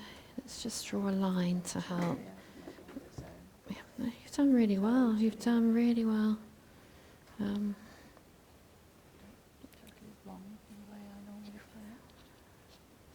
think if we just bring that up slightly. It might just take the eye away from it. So Yeah. It's a learning curve, I Yeah. suppose, but just yeah, so drop that brown line down to there and sort of bring some of those over and just put some red going up higher, and it just distracts a little bit. just try and Yeah, just, yeah. I'm not very happy with mine here. I think we've gone a bit wrong there. Oh dear. What do you think? Let it dry, and we can always add some darker bits in a little while. So we let the red dry completely, and then maybe we can add some dark into here, this side, that side. really dark. It'd be more definition, and again some really, really dark bits in there. In here, but We can do a little bit of a line along there. yeah, I Some, haven't really quite got the line right. In fact, I've got it going a bit the wrong way, haven't I, instead of that way. yours doesn't look so bad. Yeah. No, that's. But what about these white bits in between? Yeah, that's joined up. Yeah, that curtain joins that one, so a bit of red down there, and then that, just bring that raw sienna and cobalt blue down. So if we do all that, then we can look at it when it's dry and sort of tidy it. Whoa, that's nice.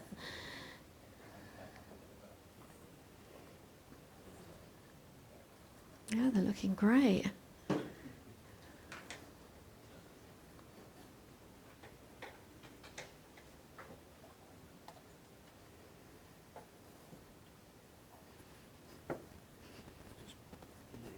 Run into that man's head. Should I take that out? Yeah, if it's gone onto a person, then it's probably better to take it. Some bits we can get away with, but yeah, just Not come down far enough, have no, drop that down. Just join it up and bring it down. And when you put the lines over it for the fabric, it'll probably blend in anyway, because there is a bit of a bar going along you there. go down the dairy. Yeah, right down.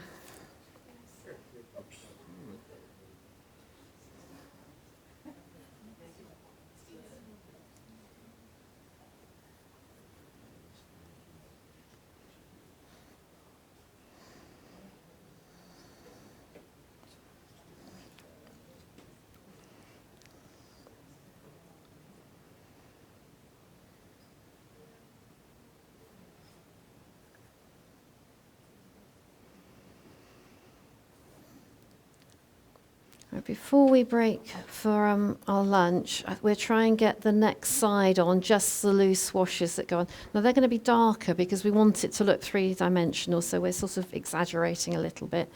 So let's start with the roof, and we'll use the light red.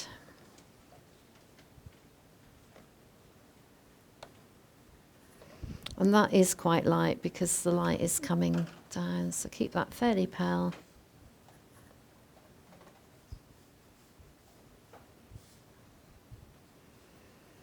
And we'll use the same mixes, but to make them darker, we just use them a little thicker. So the raw sienna and the cobalt blue for the stonework.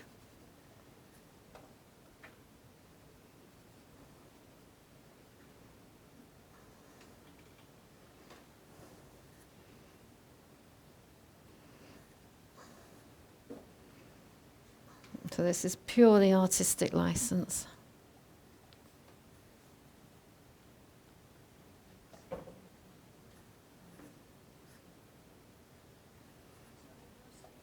Raw sienna and cobalt blue.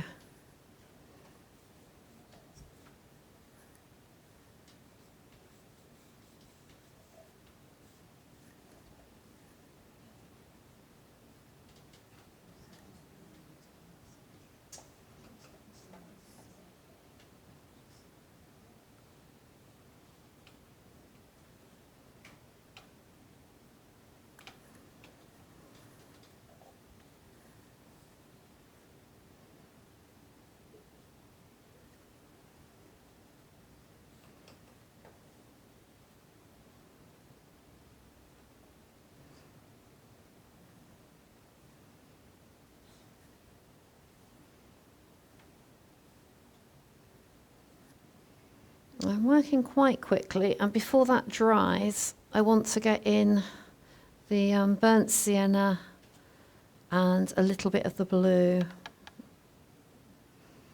Let's burnt sienna and French ultramarine blue. I still want it to look brown, but I want it to be much darker this side.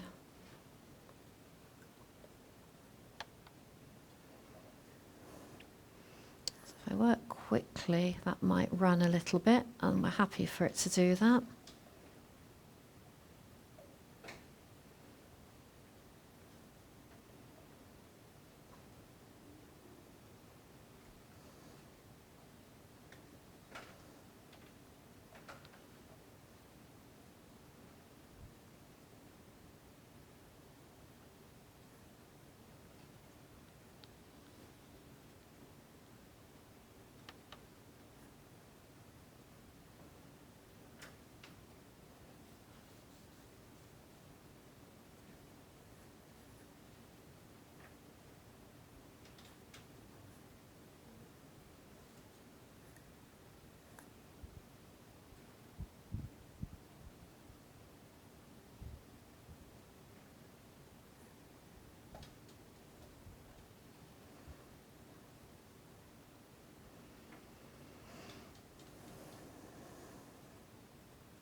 Now you'll notice from the reference material that that's a little bit lighter than the tone on there, but I didn't want to have something that was too dark.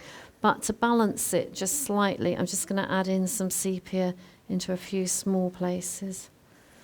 Put it into the windows and just see how that looks. That's going to be very dark.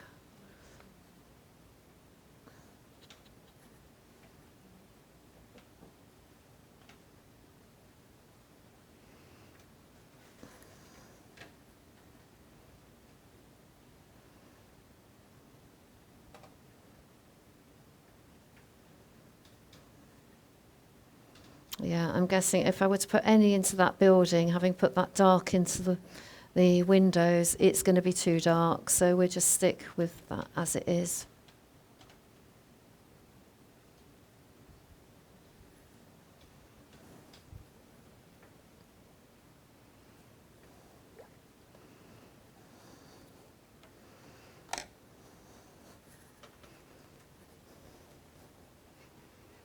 Good, spot on.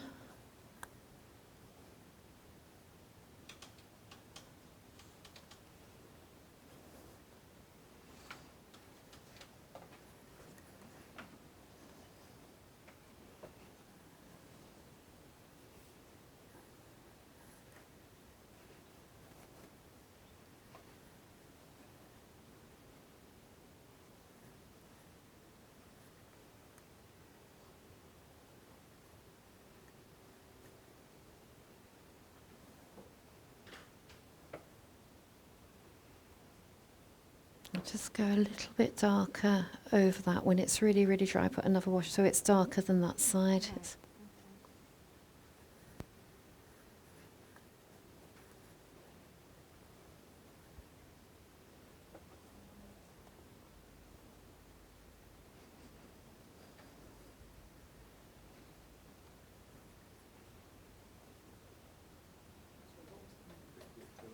The brickwork is burnt umber with a tiny bit of French ultramarine blue. But no, that's the burnt umber and that's the French ultramarine. But just make it slightly darker than you've done it on the front of the building. Yeah, the same mix, the burnt umber, that one. Yeah. And a little bit of that blue, but slightly thicker than you've done it here, so it comes out darker.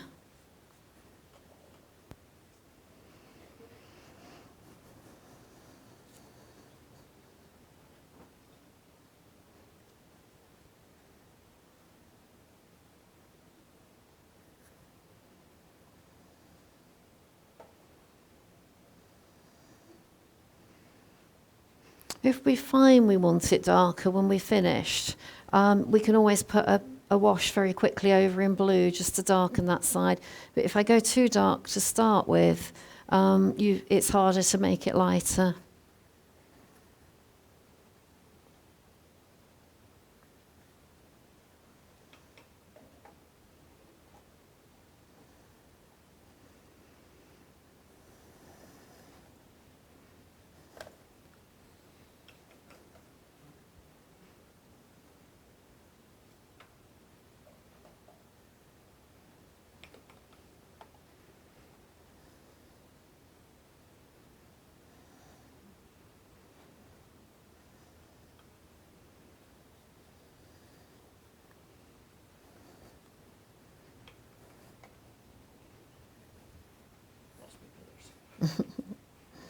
There's always gouache. We can use some gouache afterwards Yeah, if we need to. It's Yeah, looking. accused of having too much detail. No, it's looking fine. There's nothing that won't work when it's finished.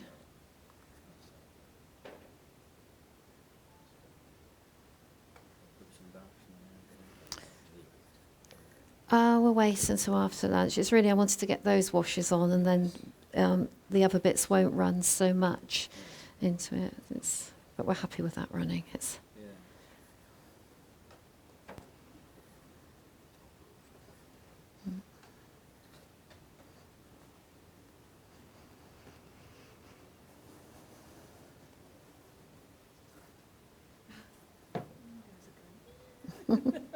they are, aren't they? I always do that. I can correct it later when it's dry. If you've got variable focal lenses, No, just that's not- ordinary. I always send it. I put it straight there, but there I've got the lever side. So when it's dry. I and can do you just- normally paint at that angle, or do you paint on an easel upright? I have it up and down. And, Mm. you know, I prefer to stand up to paint, to be honest. You let that dry, and And then I then think I'll correct try it. and correct it, because it does look a little It's bit, yeah, definitely yeah. going, sinking. Well, it probably is. Yeah, that's spot on. I suppose it looks really muddly, but that's Yeah. good. You might want to just bring up the paint to the edges of that. I don't mind if it runs into it. It's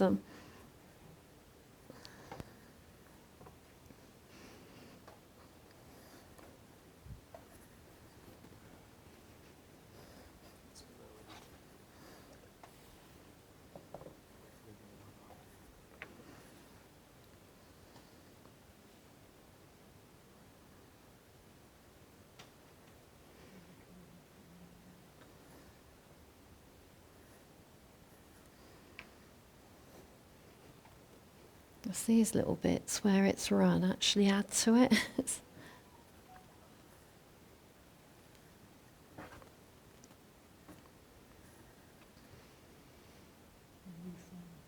Yeah, don't worry.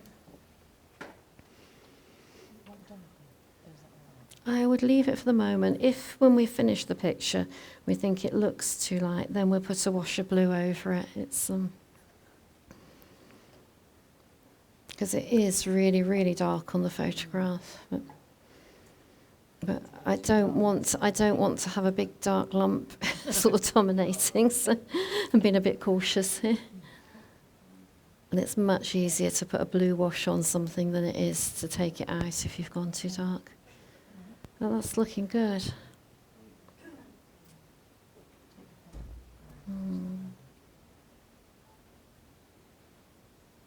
You can probably get a little bit of dark line coming, just a very thin one underneath that.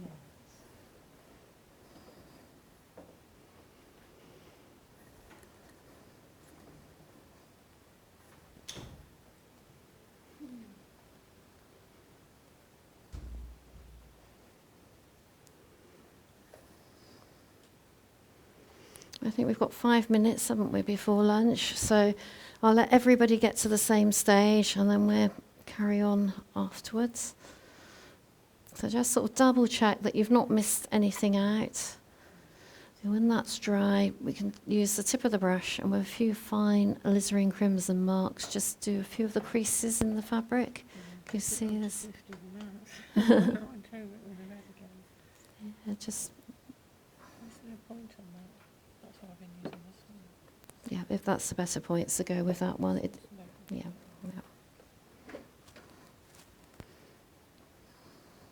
All over the place. That's looking nice. So, yeah, when that's really dry, we can do a few dry brush marks if we need to tidy something up. I think maybe we could use some white gouache, which will go quite dirty with what's underneath, which will be about the right tone. So, yeah, we can do that sort of in a while. Actually, if I give that to you now, you can just be doing that, but don't put it anywhere near your palette, because if you get white gouache in it, it just messes up everything and it all comes out chalky.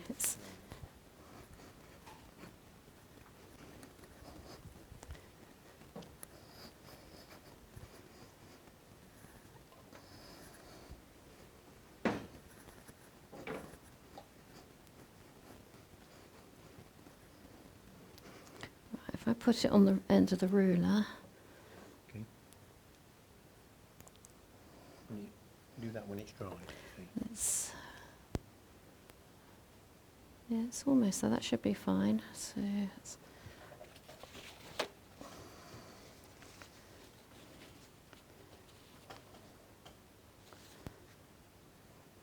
you mix the white quite sort of thick. And let's just look at the reference material.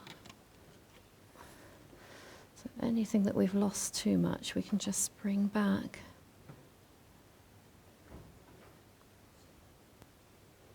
The underneath will come through a little bit and it won't be so Oh, okay. bright.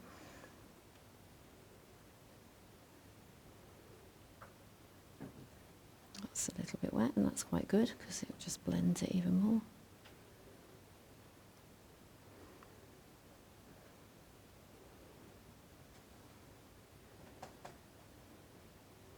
So you've sort of got that definition back, so you can do the same on any other bits that you think need it. Yeah. Don't overdo it, but just enough so your eye makes sense of it. So is there anybody else that's lost definition with their windows that needs a little bit of white to go around them?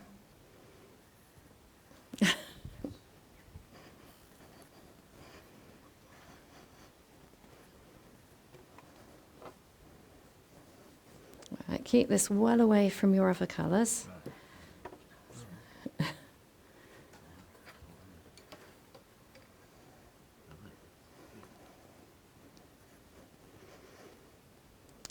Get your brush clean and damp. And then you can just tidy up anything that you think you've lost the light. Don't overdo it there, that's the caution. Yeah, these definitely will help. Should I just do a tiny bit? So that's quite thick. And then yeah, we've lost that one, haven't we? So if we need to bring it into there because otherwise it'll look a bit strange.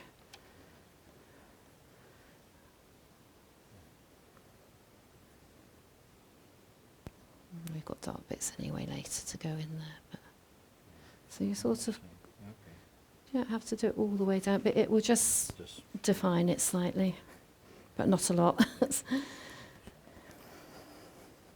So, people watching at home, that pretty much brings us to the end of our morning broadcast. We will be live again at 2 o'clock for the remainder of this painting. Hope you've all enjoyed it. For the people in the room, can we just give Marilyn a little round of applause and thank you for teaching this morning. Thank you, Marilyn. And as I said, we will be back at 2 o'clock.